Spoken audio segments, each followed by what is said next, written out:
والصلاة والسلام على سيد الأنبياء والمرسلين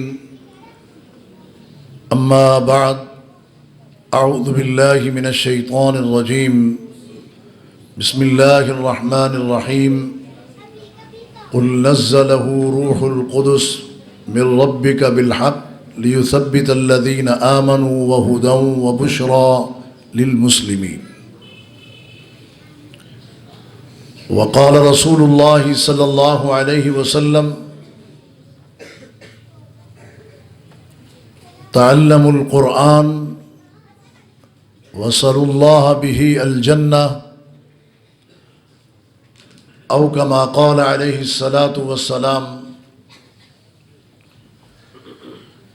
میرے لیے انتہائی قابل تکریم محترم پروفیسر ڈاکٹر حافظ محمد اسرائیل فاروقی صاحب حفظہ اللہ تعالی، امیر و خطیب مسجد حاضہ، محترم المقام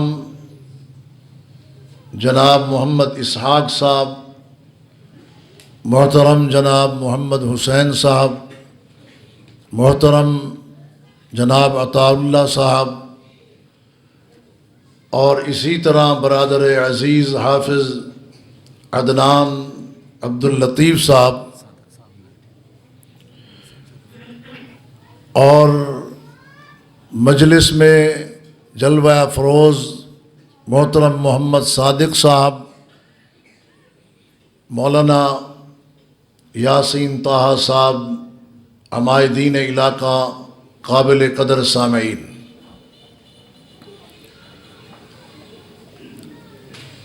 انسان کو اگر کوئی خوشگوار میسج مل جائے اور ایسے حالات میں ملے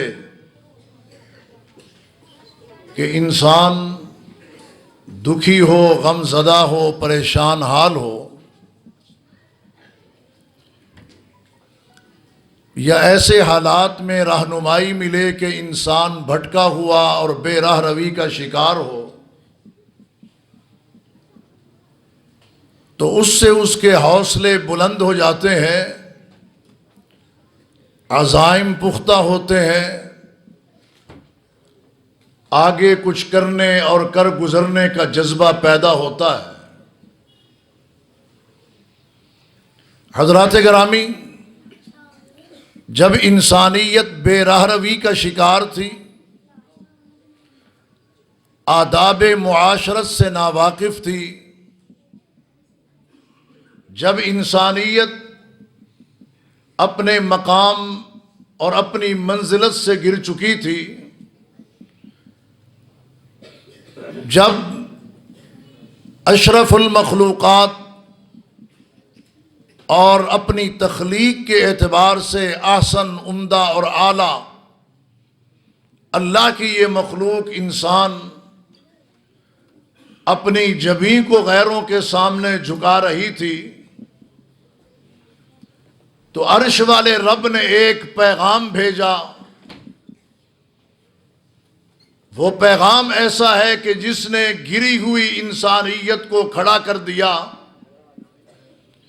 وہ پیغام ایسا ہے کہ جس پیغام نے تہذیب و تمدن کو بھی سنوار دیا، نظام معاشرت کو بہتر کیا، نظام سیاست کے خد و خال کو صحیح سمت پر چلایا۔ ایسا پیغام اللہ نے بھیجا کہ ٹوٹی ہوئی انسانیت جڑ گئی، اور جو قدم قدم پہ انسانیت کی تذلیل ہو رہی تھی، اس پیغام پر عمل کرنے کے بعد وہ تذلیل، وہ خواری، وہ ذلت، وہ پستی، عزت اور سرفرازی میں تبدیل ہو گئی۔ وہ پیغام، وہ اللہ کا قرآن ہے، جسے رب العالمین نے جبریل امین پر اتارا، اور وہ لے کے محمد الرسول اللہ صلی اللہ علیہ وسلم کے قلب اطہر پر نازل کرتے ہیں، جو واضح عربی زبان میں ہے اور پڑھنے پڑھانے سیکھنے سکھانے سمجھنے سمجھانے میں کائنات کی آسان ترین کتاب ہے۔ وَلَقَدْ يَسَّرْنَا الْقُرْآنَ لِلذِّكْرِ فَهَلْ مِن مُدَّكِرٍ، اس جیسی کتاب نہ اس سے پہلے آئی ہے اور بعد میں تو آ ہی نہیں سکتی، کیونکہ یہ آخری آسمانی کتاب ہے۔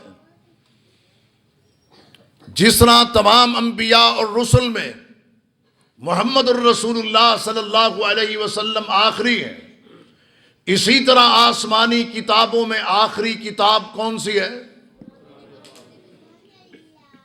اللہ کے حبیب کے بعد کوئی نبی نہیں اور قرآن مجید کے بعد کوئی آخری کتاب نہیں ہے۔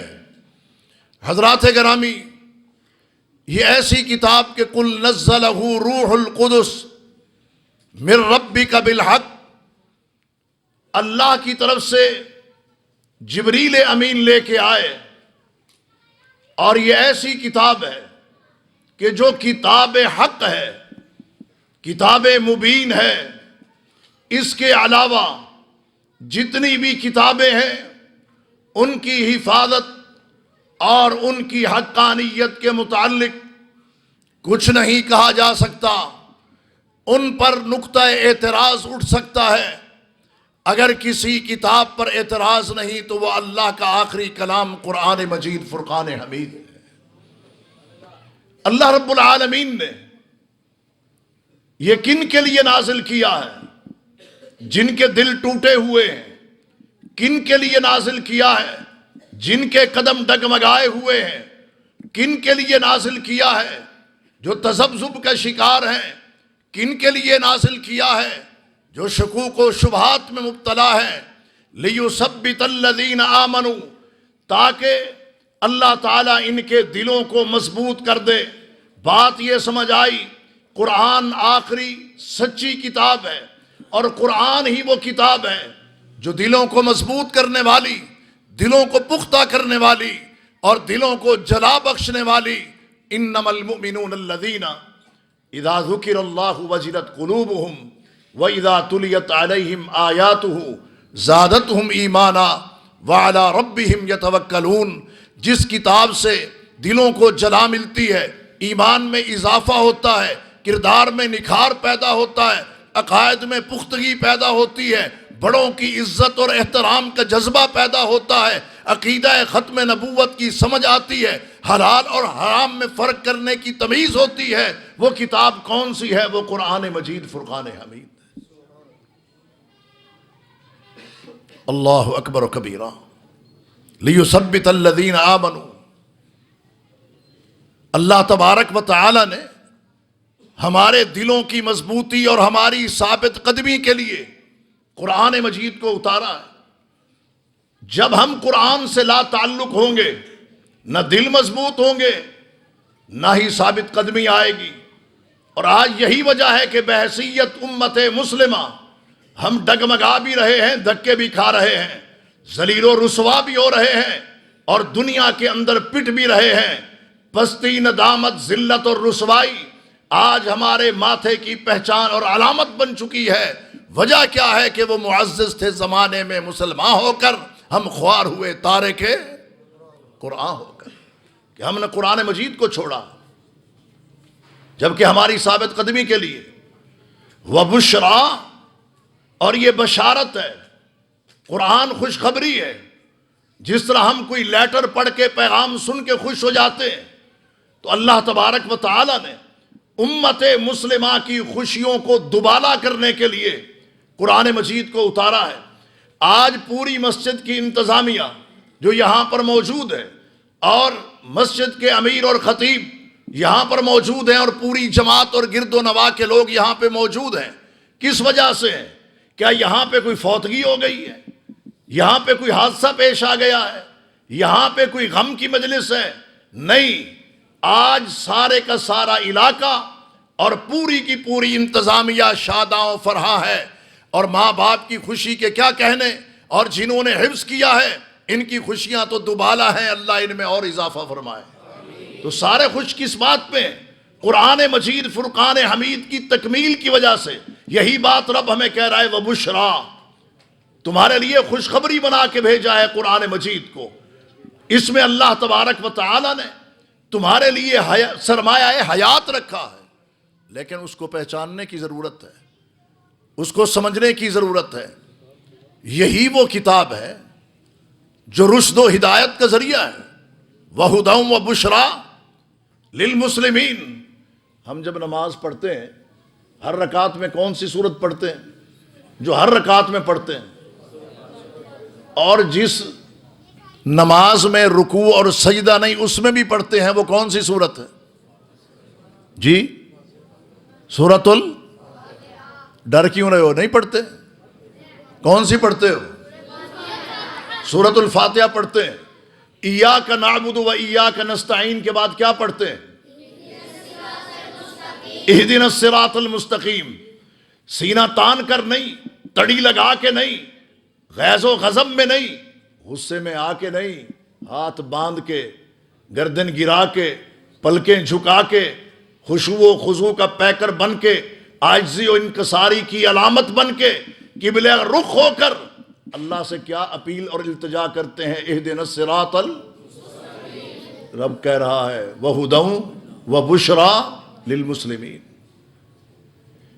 یہ ہے سرچشمہ ہدایت. آؤ اس کی طرف آ جاؤ. دنیا کی یہ کتاب ایسی ہے جو سیدھی راہ دکھانے والی ہے. ابتدا میں ہی اللہ نے کہہ دیا وہ سورت جو ام الکتاب ہے سورۃ الفاتحہ، اس کے بعد البقرہ الف لام میم ذالک الکتاب ھدی للمتقین. یہ ھدی للمتقین بھی ہے اور ھدی للناس بھی ہے. ھدی للمتقین اس طرح ہے کہ اہل تقوی کو قرآن ان کی منزل مقصود تک پہنچاتا ہے اور عام لوگوں کو قرآن سیدھی راہ دکھا دیتا ہے کہ اس پہ چل پڑو. جب وہ چلنا شروع ہو جاتے ہیں تو پھر منزل پہ پہنچتے ہیں. یہ اعزاز قرآن مجید فرقان حمید کا ہے. ہم بھٹکے ہوئے کیوں ہیں؟ بے راہ روی کا شکار کیوں ہیں؟ اس لیے کہ ہمارے پاس قرآن مجید پر ایمان لانے کے بعد تلاوت کا ٹائم نہیں ہے، تدبر کا وقت نہیں ہے، عمل کے لیے گنجائش نہیں ہے. اس کی دعوت کو عام کرنا ہم نے سمجھ رکھا ٹھیکہ مولویوں کا ہے.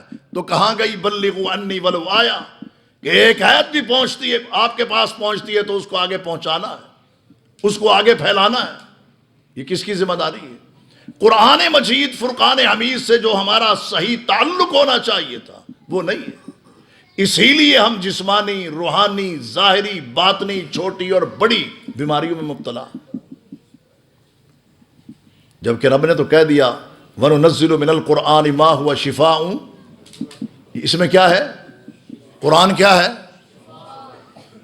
کیا قرآن پہننے سے شفا ملتی ہے یا پڑھنے سے؟ قرآن مجید گلے میں لٹکانے سے شفا ملتی ہے یا اپنے سینے میں اتارنے سے؟ لیکن ہماری صورتحال کیا ہے؟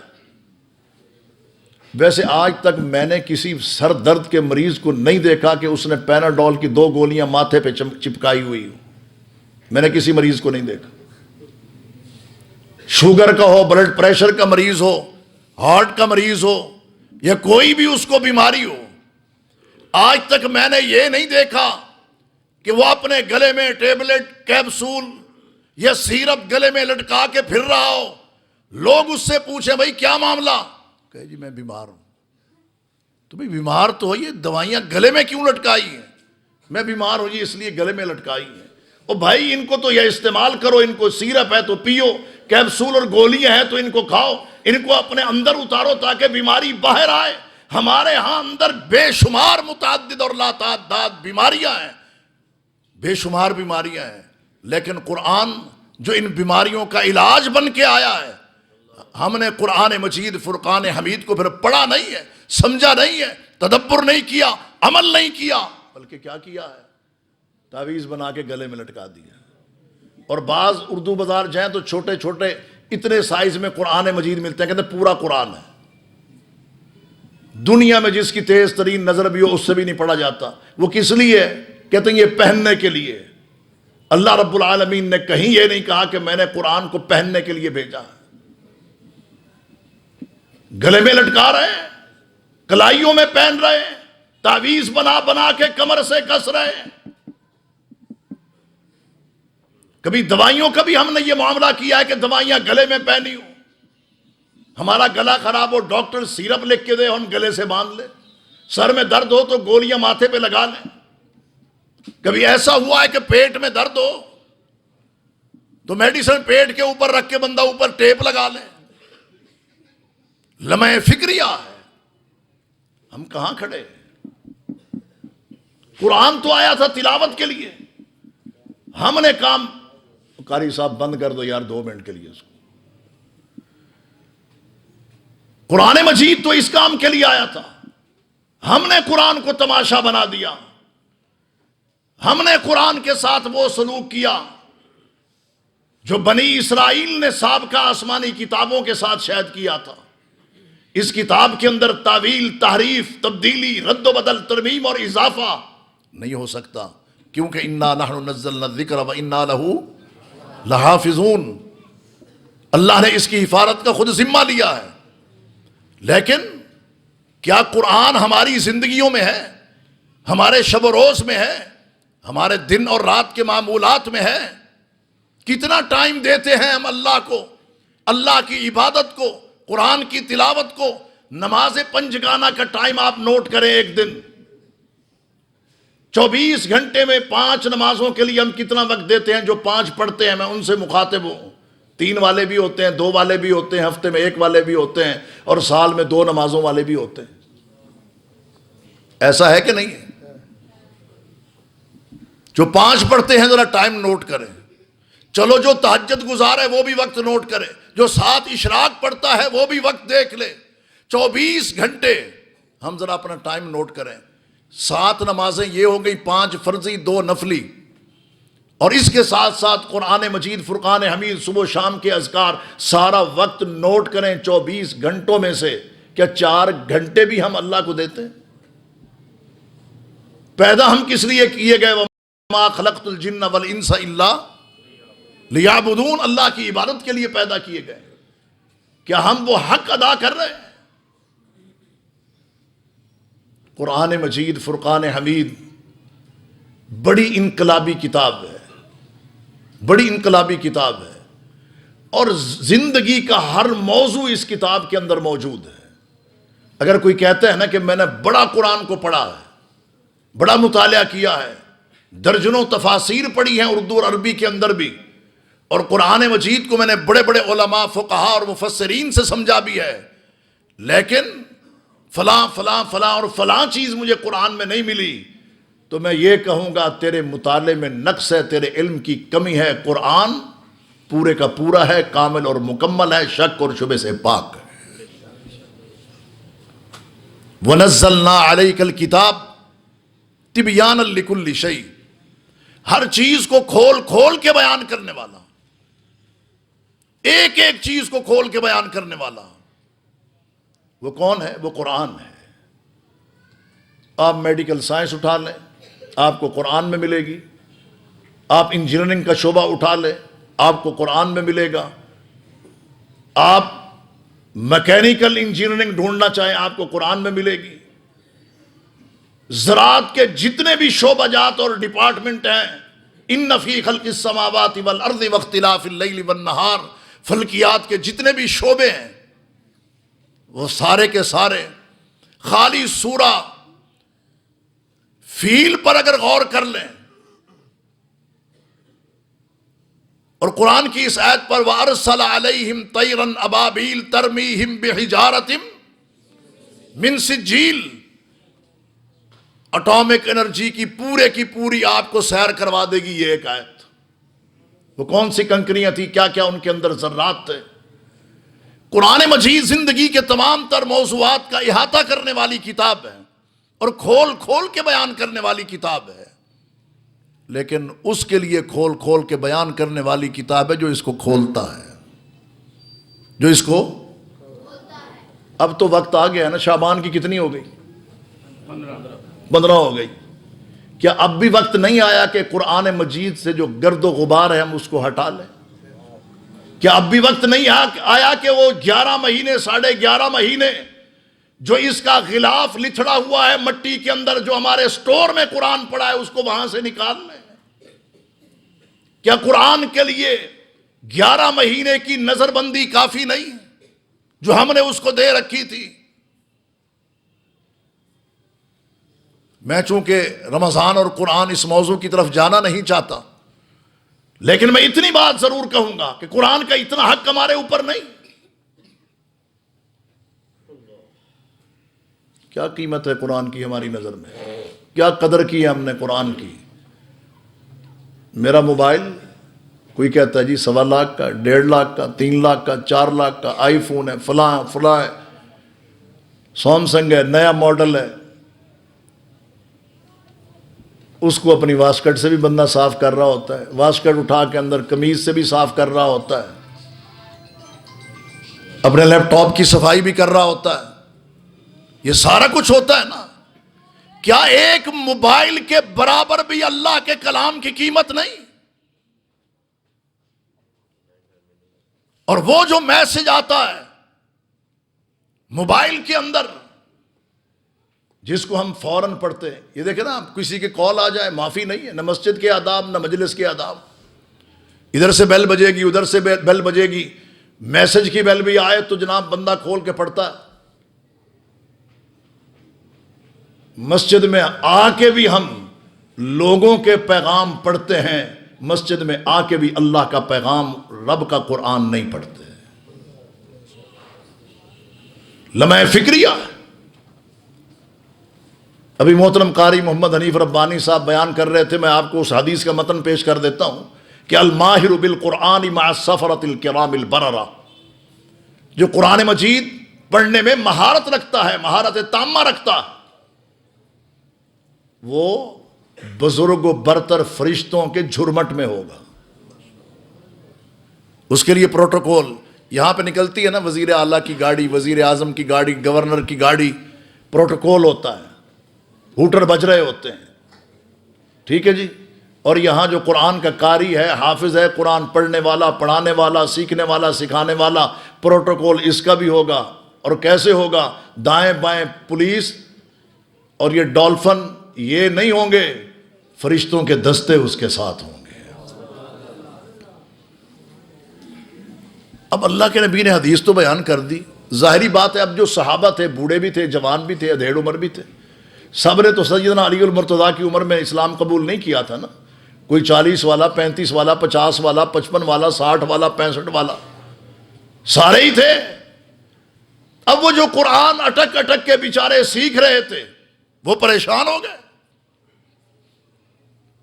امام کائنات نے اگلی بات فرمائی تو ان کے سینے ٹھنڈے کر دیے، فرمایا والذی یتتعتع فیہ، جو پڑھنے کی کوشش تو کرتا ہے مگر اٹک اٹک کے پھر پڑھتا ہے، لہو اجران، اللہ نے اس کے لیے دوہرا اجر رکھا ہے۔ اب میں ان بزرگوں سے مخاطب ہوں جو وہ پیچھے بیٹھے ہیں اور ادھر بیٹھے ہیں اور ادھر اس طرف بیٹھے ہیں، کہ جنہوں نے قرآن ابھی تک نہیں پڑھا، پریشان ہونے کی ضرورت نہیں۔ پھر نہیں پڑھ سکے نا، اعتراف جرم ہو گیا، سستی تھی، معافی مانگ لی، اللہ کون سا معاف نہیں کرتا۔ اب کیا کرنا چاہیے؟ اب قرآن چھوڑ دینا چاہیے یا پڑھنا چاہیے؟ یہ تقریباً 10 دن پہلے مجھے اسلام آباد جانا ہوا تو وہ جنرل حمید گل صاحب کے داماد، انہوں نے مجھے گھر کھانے پہ بلایا، اور ان کی بیٹی ہماری جو بہن ہے انہوں نے کہا جی ضرور ہے۔ اب وہ جو ان کے شوہر ہیں یعنی جنرل صاحب کے داماد، وہ F-16 کے پائلٹ، مجھے انہوں نے یہ بات بتائی کہ میں نے بچپن میں، لڑکپن میں قرآن پڑھنے کی بڑی کوشش کی، نہیں پڑھ سکا، اور جب میں نے پڑھا ہے تو 35 برس کی عمر میں پڑھا ہے، پڑھنے کے بعد باقاعدہ قاری صاحب سے پڑھا ہے، اور پڑھنے کے بعد پھر کیا کیا ہے، پھر ائمہ حرمین بالخصوص شیخ عبد الرحمن السدیس اور سعود الشریم کا لہجہ اپنانے کی کوشش کی ہے۔ 35 برس میں قرآن پڑھ لیا، آج حرمین، ائمہ حرمین کے لہجے میں قرآن پڑھتے ہیں۔ کہتے ہیں جی کیا کریں جی، وہ بس ویسا ہے جی، شرم آتی ہے جی۔ میں نے آج تک کسی بزرگ سے یہ نہیں سنا کہ میں جب صبح اداریہ پڑھتا ہوں، نوائے وقت کا، جنگ کا، خبریں کا، دنیا اخبار کا، تو مجھے شرم آتی ہے۔ میں نے آج تک کسی بزرگ سے یہ نہیں سنا، نہ کسی نوجوان سے سنا ہے۔ بھئی شرم آتی ہے قرآن پڑھتے ہوئے؟ قرآن ہم نے پڑھنا ہے، فائدہ اس کا کیا ہوگا؟ ان افضلکم من تعلم القرآن وعلمہ، لوگوں تم میں سے ایک وہ روایت جو قاری صاحب پڑھ گئے، خیرکم من تعلم القرآن وعلمہ، یہ علماء بیٹھے ہیں، فضیلت کے اعتبار سے یہ حدیث اس سے بھی اوپر، ان افضلکم، تفضیل کا ان افضلکم، تم میں سے افضل ترین شخص، من تعلم القرآن وعلمہ، پڑھنے والا اور پڑھانے والا۔ تو کیا یہ جو انتظامات و اہتمام کرتے ہیں، یہ سارا کچھ ان کے لیے صدقہ جاریہ ہے، سارا کچھ ان کے لیے صدقہ جاریہ ہے۔ اللہ اکبر و کبیرہ۔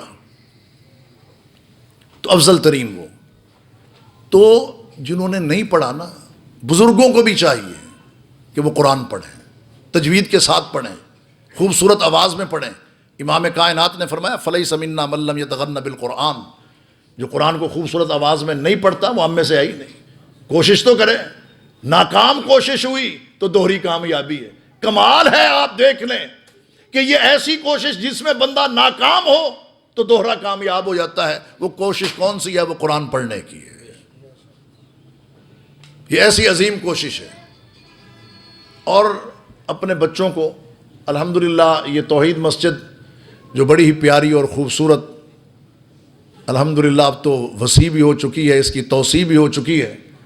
میں نے تو اس کو اس وقت دیکھا جب یہ چٹیل میدان تھا، اور میرے مربی اور محسن پروفیسر ڈاکٹر محمد اسرائیل فاروقی صاحب یہاں چٹیل میدان پہ آ کے انہوں نے جمعہ شروع کیا تھا، اور آج پختہ مسجد، توسیع بھی اس کی ہو چکی ہے۔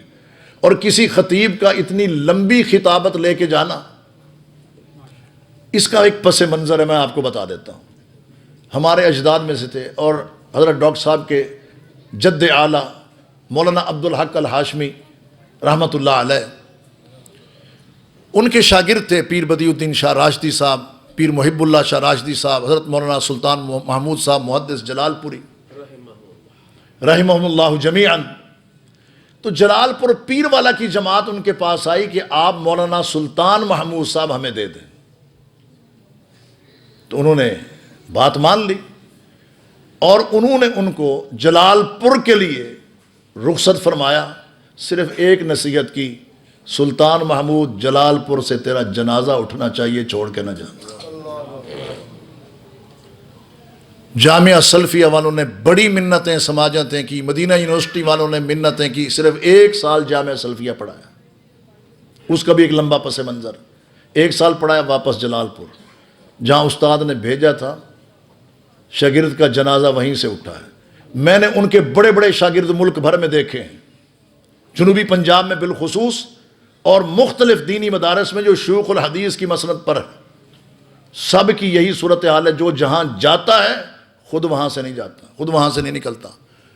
تو یہ اس دادے کے پوتے ہیں۔ چٹیل میدان پہ جمعہ شروع کیا تھا، اور میرا خیال ہے کہ میں اتنا ہی ہوں گا جب ویسپے کے آگے کھڑے ہو کے یہاں آتا تھا۔ کبھی کبھی ہمیں محترم عبداللطیف صاحب رحمۃ اللہ علیہ بھی لے کے آتے تھے۔ تو یہ خوبصورت بن گئی ہے، ہم سب نے مل کے اس کی خوبصورتی میں اور اضافہ کرنا ہے۔ صادق صاحب بیٹھے ہیں، مجھے بھی بتا رہے تھے کہ یہ جو مسجد کی شرقی جانب ہے نا، ٹوٹیوں کی طرف مکان ہے، 15 لاکھ سے اوپر جمع ہو چکے ہیں، 1 کروڑ سے اوپر اس کی مالیت ہے۔ کیا حیثیت ہے 1 کروڑ کی؟ کوئی 1 گز بھی زمین لے کے دے دے گا مسجد کے لیے، من بنا للہ مسجدا ابتغاء مرضات اللہ بن اللہ لہ بیتا فی الجنہ، اللہ اس کا گھر جنت میں بنا دے گا۔ اس حدیث کے راوی سیدنا عثمان ابن عفان ہیں۔ راوی بھی ایسے کمال کا ہے جس نے مسجد نبوی کے لیے زمین خرید کے وقف کی تھی۔ میں تو جب یہ حدیث زبان پہ آتی ہوں میں کہتا ہوں اے عثمان ابن عفان، تجھے حق ہے کہ تو نبی کریم کی یہ حدیث روایت کرے، آگے بیان کرے، اس لیے کہ جو تیری زبان بول رہی ہے تیرے عمل نے وہ کر کے دکھایا ہے۔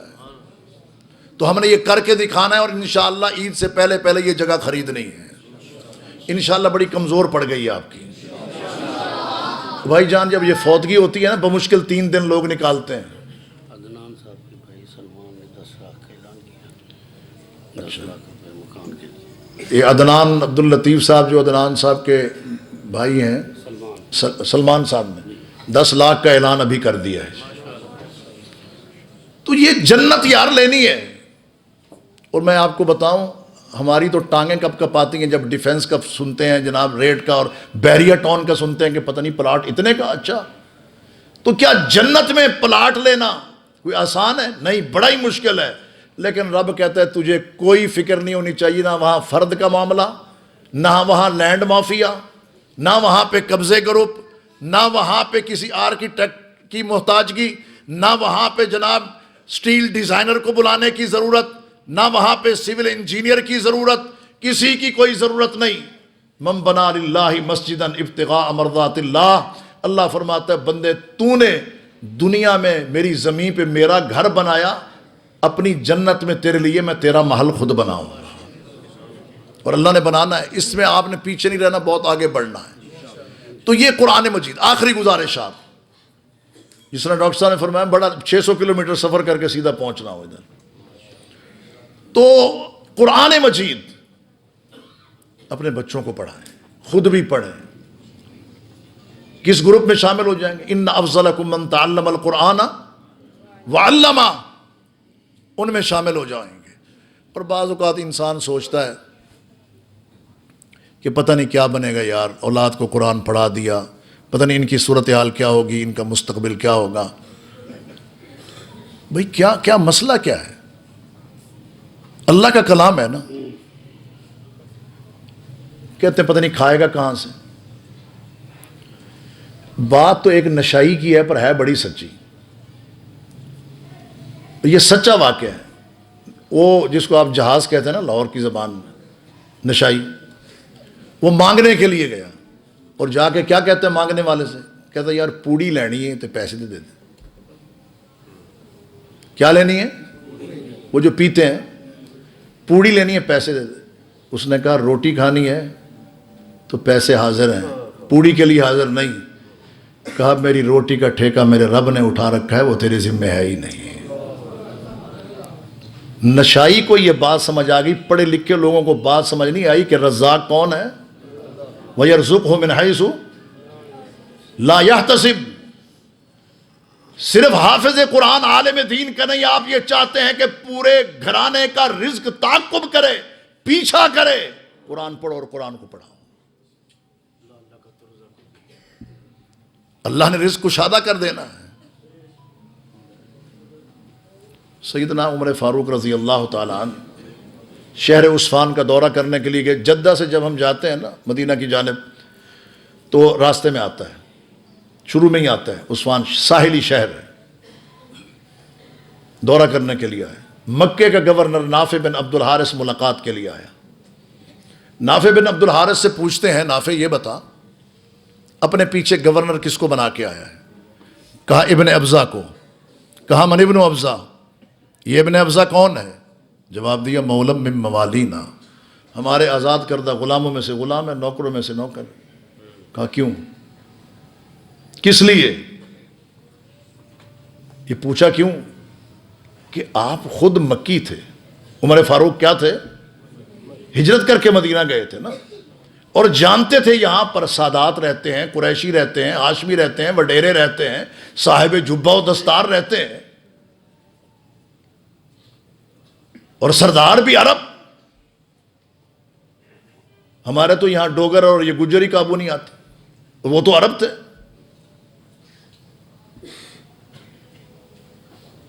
کہا کیوں بنایا؟